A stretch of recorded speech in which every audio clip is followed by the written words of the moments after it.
Hi friends, నేను ఒక మంచి సైంటిస్ట్ స్టోరీతో మీ ముందుకు వచ్చేసాను. ఆ స్టోరీ ఎవరిదంటే కృషి పట్టుదలకు సాక్ష్యాధారాలు రైట్ సోదరులు. రైట్ సోదరులు మొదట్లో సైకిల్ రిపేర్ చేసేవారు. ఆ రోజుల్లో సైకిల్ పార్టులు చైనా నుండి దిగుమతి చేసుకునేవారు. అవి సాధారణంగా ఉండేవి, నైపుణ్యంతో చేసినవి కావు. అవి పాడైనప్పుడు కస్టమర్లు అటువంటి నాసిరకం పరికరాలు అమర్చినందుకు ఈ సోదరుల్ని నిందించేవారు.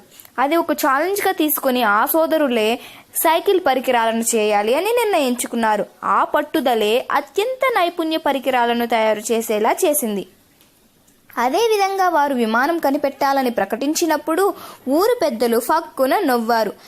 ఇలాంటి విషయాలు చిన్నపిల్లలకు కథలు చెప్పడానికే పనికొస్తాయి. ఒక ఇనుప వస్తువు గాలిలో ఎగరడం అసంభవం, అసాధ్యమని కొట్టిపడేశారు. అయినా ఆ సోదరులు నిరాశ చెందక తమ ప్రయోగాలు కానిచ్చారు, విజయం సాధించారు. రైట్ సోదరులు తేలికపాటి ఆటోమొబైల్ ఇంజిన్ను శక్తివంతంగా పనిచేసే ప్రొపెల్లర్ల సహాయంతో ఇంధన శక్తితో నడిచే విమానాన్ని స్వయంగా డిజైన్ చేశారు.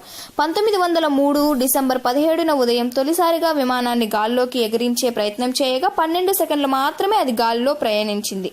1905లో మెరుగైన సాంకేతిక పరిజ్ఞానంతో ఎటు కావాలనుకుంటే అటు తిరిగే విమానాన్ని తిరిగి రూపొందించారు.